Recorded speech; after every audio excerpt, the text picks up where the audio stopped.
All right, we are back today with another Three Mark Financial Foreign National Cyber Chat. This edition is with our partners and friends from Prudential. I am Russ Katz with Three Mark Financial, and today here with us from Prudential are Keehr, Director of Life Underwriting, and Chuck Perrault, Director of Advanced Planning, both, of course, at Prudential. Gentlemen, thank you both for taking time out of your busy schedules to be here with us today. Before we get started, folks, if you haven't already, check out our exclusive Foreign National Playbook located on our website, threemark.com. In our playbook, you can explore a ton of great resources from general knowledge about the foreign national business to insights from our top carriers in the space, such as Prudential. If you have any questions or comments after watching today's session, please contact me or your sales contacts here at Three Mark.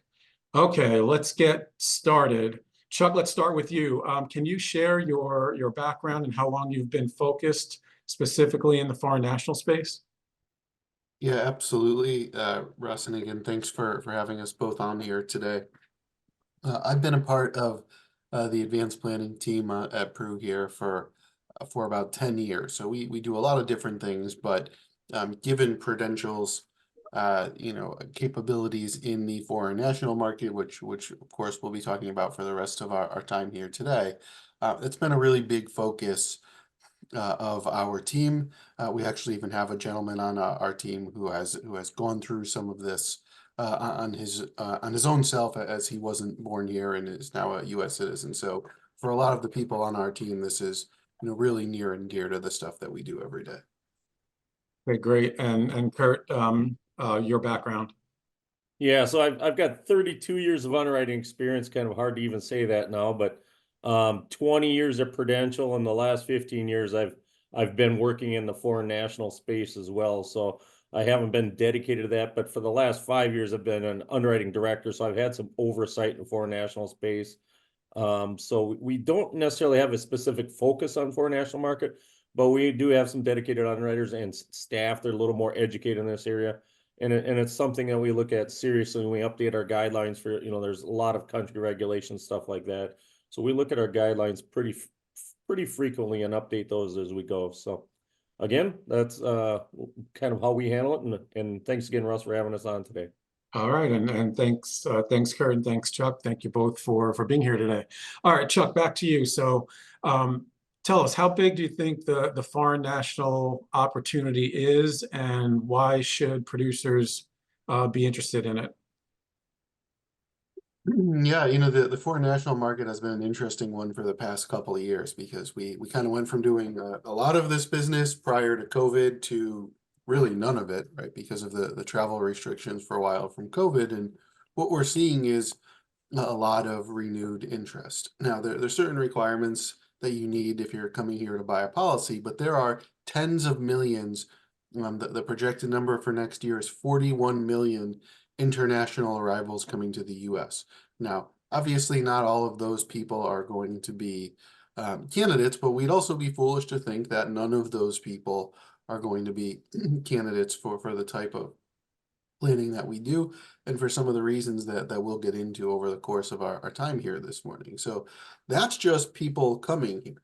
I think we maybe don't often think enough about the people that are already here, but maybe are not U.S. citizens, which also sort of falls into this niche, particularly because they often do a lot of travel back to where they might have come from. So as I mentioned at the top, a lot of times you don't even know that this is someone's background, right? I had a guy on our team that I worked with for several years, and then he said, hey, you know what? I've lived here for a long time, finally went through the process and became a citizen. So, some of these people are going to be really obvious people, right? They're coming here from outside the country, and you know that about them.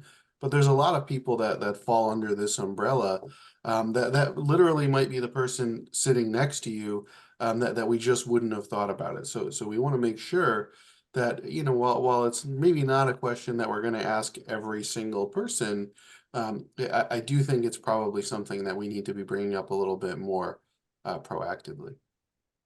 Absolutely. Thanks, Chuck. In light of the market shift following COVID-19, Kurt, Have you observed any enduring impacts, or have we returned to pre-pandemic business norms? Yeah, I'd say for the most part, from an industry standpoint, we're pretty much back to business as usual. We're back to what we consider to be pre-pandemic guidelines. There was a gradual relaxation all throughout COVID, so early on, all carriers came out with COVID guidelines, restrictions, whatever it is that they had, but some form of a COVID guideline. Throughout COVID, there was gradual relaxation of those guidelines, included Prudential. We had gradual relaxation of them, and that was, iterations of them throughout COVID. However, recently, just as of actually April 1st of this year, April 1st through 2024, Prudential fully removed all COVID restrictions. Now, like I said, there was iterations of it and relaxation over time. So the recent ones that we had were mostly older ages and moderate to high substandard ratings. But again, those we just completely removed at Prudential as of April 1st. So the primary concern going forward are still actual COVID diagnosis. We would need resolution of any COVID diagnosis prior to offering coverage. For the most part, that's even become much easier. It's become pretty standard practice, clients and physicians, all of that treatment for it. But a bigger piece in addition to that is long COVID still an additional unknown risk. It may have additional mortality implications. It might not. They are so varied. It's a small percentage of the population. So for the most part, if you're seeing long COVID ones, they're handled on a case-by-case basis. You can't even really have much for underwriting guidelines on them because they are so varied. So it's pretty much a case-by-case basis. But overall, I'd say for the most part, other than COVID itself, we're back to pre-pandemic pieces here. All right. Chuck, so what are some of the specific concerns for global clients, and does it vary by country of citizenship? Yeah, Russ, I think a lot of the concerns are the same stuff we're already talking to people about here. I'm sure a lot of people listening to this have done a buy sell, have used life insurance for estate planning, right? Just general income protection. All of that is true no matter where you are. If you have two business partners in any country in the world, you probably have a need to at least think about a buy sell. So the reasons for the problems that we're trying to solve is, maybe what I should say, are largely exactly the same problems that you're already trying to solve. Now, there are a couple key differences there. They might have these problems in their country, but the ability to buy life insurance, or perhaps maybe more specifically, permanent life insurance in some cases, simply might not exist.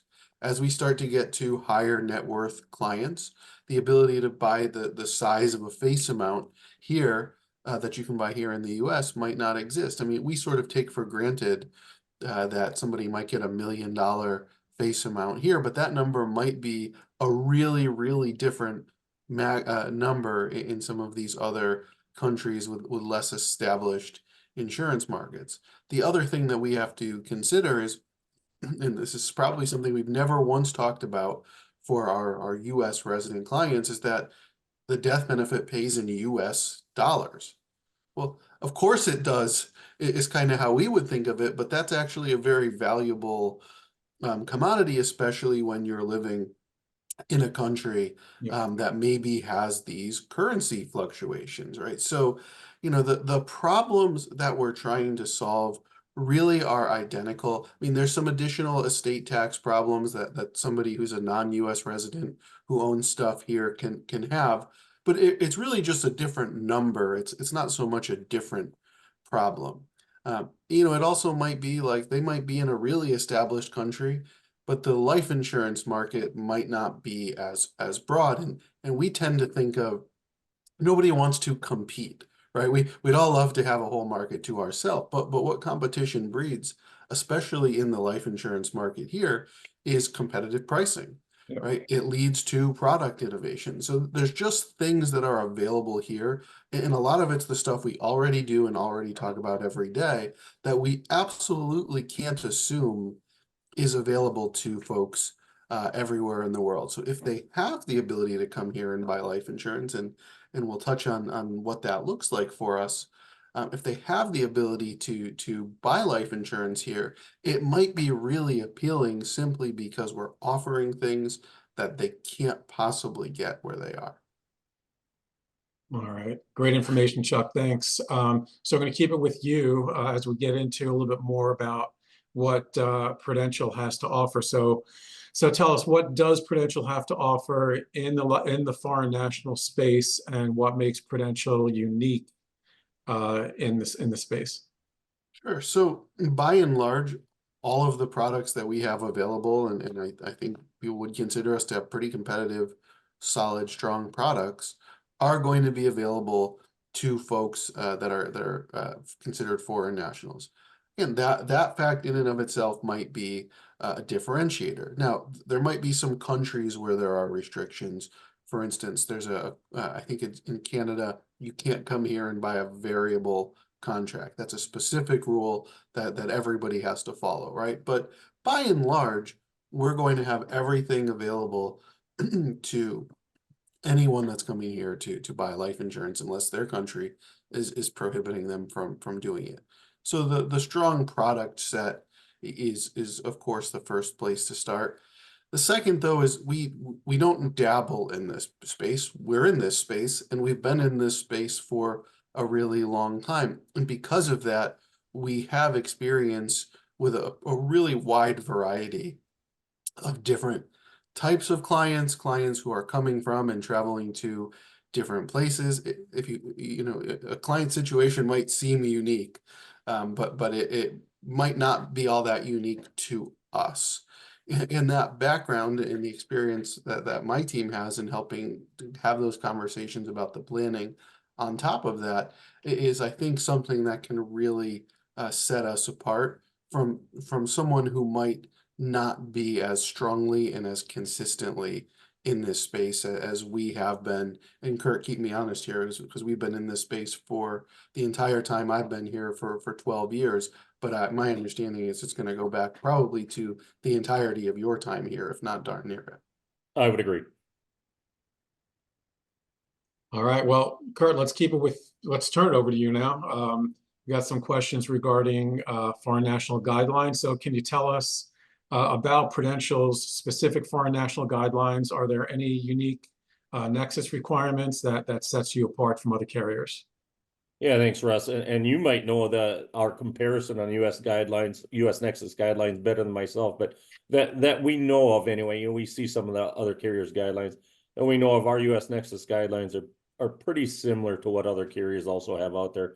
They look at the same things, but there's some tweaks between carriers. For us anyway, even if they're a foreign resident, if they have U.S. citizenship, or if they have a spouse who is a U.S. citizen or a U.S. resident, those who qualify. If they have ownership of U.S. real estate or ownership of U.S. business, that would also qualify. So, and then we also have a different one. There's different pieces of this that get the U.S. Nexus. If they have a minimum of 500,000 of verifiable U.S. assets, we could also utilize that as a reason to qualify as a U.S. Nexus. So, our intent in this space, and as Chuck was alluding to, we've been in it quite a while. Our intent is to make sure that we're working with our BGA partners, and that those partners in the foreign residence market, that they're fluent in that area. And we also want our clients to have an ongoing connection to the U.S. So that gets back to the Nexus. We want them to have an ongoing connection that includes reasons for them coming to the U.S. other than just to purchase life insurance or to do a life insurance transaction. It's a much more broad market that gets us to people that are experienced both in the selling of the product as well as purchasing of it. So that's kind of what we're after, is making sure that both are a little more fluent in that market. All right, excellent. And Kurt, what are some of the challenges you encounter when trying to obtain information on foreign nationals?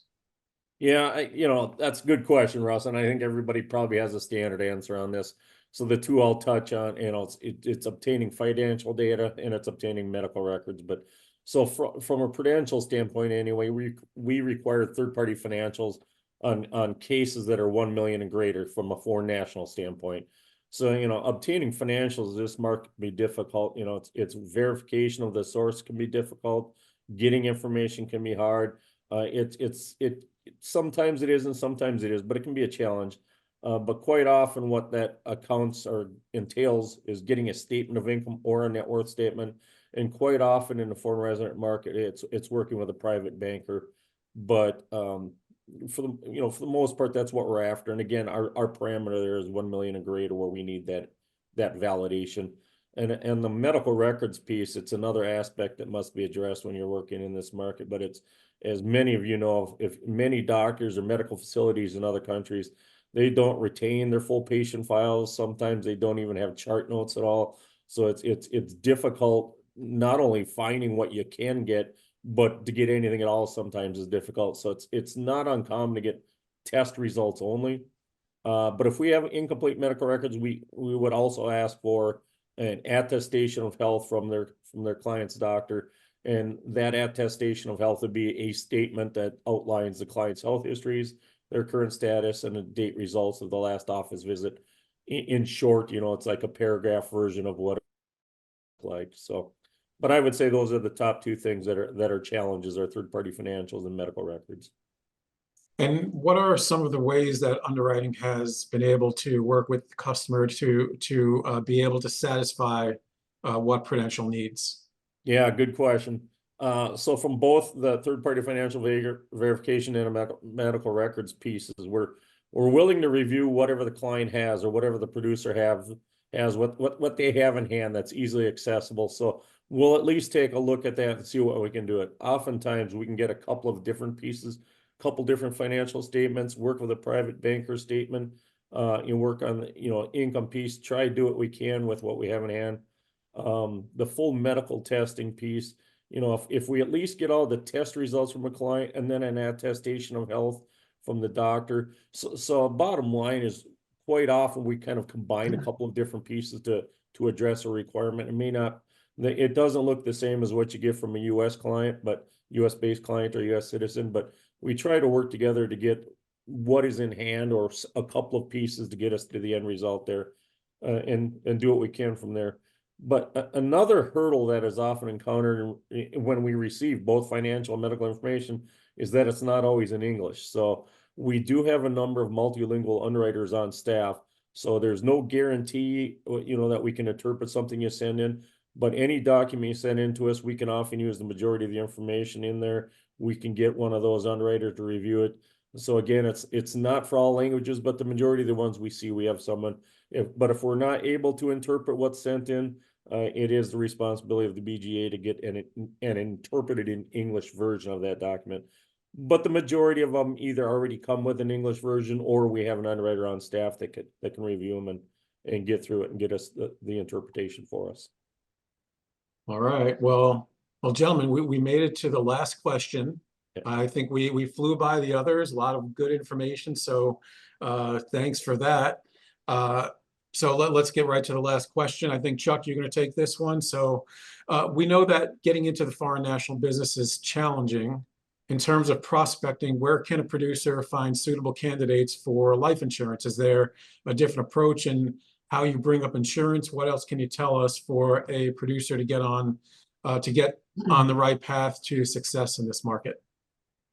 Yeah, I would imagine that most of the people listening are like me, in that you don't necessarily live in a particularly cosmopolitan international city. I'm not anywhere near an international border. And this just isn't something that you would think you come across all the time, right? And especially if you don't have that tie or experience yourself, you might say, well, is this even a market that is around here, let alone a market that I can get into? And listen, certainly there are more people coming here internationally and traveling to certain parts of the country, certain places, right? If you're in a New York City or a LA or something like that, you can hear that people aren't from here, let alone have that experience. But I do think that shouldn't preclude you from having those conversations, because wherever you are, people are moving to. Sometimes it's for college and they stay. I live in Connecticut. I went to UConn, and a lot of people come to UConn internationally. A lot of the larger schools, which are all over the country, are going to have that. Those people are going to stay. They might keep coming back to the area, right? So that's a real simple example of how somebody might end up in your area and need this planning. So how do you find those people? In every even remotely large city, there's going to be immigration attorneys. There's going to be cultural groups that cater to, and oftentimes are started by, but cater to people of a certain background. Somebody who is maybe the realtor for everybody coming here from a certain place, right? And those, if you're a part of that group, even better, right? I think you have a real natural way to join that conversation if that's been your own experience and you've gone through this. But I think it's finding those centers of influence, finding the people that are working with those types of clients, and simply letting them know that this is something that they can take advantage of. A lot of people, they're so focused on coming here or doing whatever business they have here, they wouldn't have even really considered that the life insurance market might be different here. I mean, I've traveled abroad. I'm sure the rest of you guys have. It never occurred to me to find a life insurance pamphlet and figure out what I could or couldn't do there. So I think that even though you might not be part of this group, or you might not think that this is a market that's around you, there's going to be at least some. And what a great opportunity to find or work with a center of influence you already have, who can maybe help you find these relationships and say, hey, I know you're already working with these types of clients and doing their planning. Perhaps we can help introduce this type of planning as well. And what a great value add for them to bring to their clients. And selfishly for them, that probably also means there's more planning that they can do for these clients, which creates a business opportunity for them. So we're helping the client. We're doing some good planning on our end, and we're helping those centers of influence find additional planning opportunities that they can have as well. But I think the key is that there is always already someone working in these markets or groups that are having these types of conversations everywhere. And using that as a way to introduce yourself and just say, hey, we can bring something to the table here, can be a great way to really open up a whole new door for you in a whole new area that for most people that is not something they've ever really explored before. All right, thanks, Chuck, and thanks. Those were some great insights, ideas, and examples. Very valuable information, I think. All right, well, as we begin to wrap up, folks, we hope you have found this valuable. Whether you are already in the foreign national space or would like to get into it, you can see there is a huge opportunity, and we hope the information we discussed here today will help empower your life insurance business in the global market. Again, if you have foreign national cases, or if you're just starting out in the space, please contact us. We have the knowledge, expertise, and resources necessary to manage every aspect of your foreign national business, from carrier and product selection to underwriting and seamless case placement. Also, again, check out our foreign national playbook on 3mark.com. And if you have any questions, don't hesitate to reach out to me or your sales contacts here at 3Mark. Kurt and Chuck, thanks again for your time. And thank you, as always, for you can't even talk, for your continued partnership. Thanks for having us, Thank Russell. you. Thanks for having us.